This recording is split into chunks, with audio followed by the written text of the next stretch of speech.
Hey everyone, today I'm going to talk to you about the combination oven. This is the microwave and the convection coming together.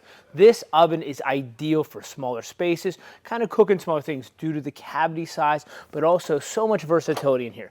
Not only can we roast, can we do this great chicken and things like that, but you still have all your microwave settings for defrosting, things of that sort. But in the back there, that convection fan, and some of these makes and models have broiler elements and other elements in it, depending on your make and model. But this convection fan is really going to circulate that air around. So we're getting the best of both worlds. We're cutting out that preheat time, but in this smaller space, we're able to roast, we're able to grill, we're able to bake cookies and things like that, really separating us from the general microwave of the past. So think about this as your all-in-one versatile oven. The only thing we're really lacking in here is the full-size oven. But being that it's a smaller cavity, third of the time we're going to preheat. So we're saving time on the preheat. We're expanding our cooking recipe palette a lot more, but still having the microwave function coming together to do the speed cook.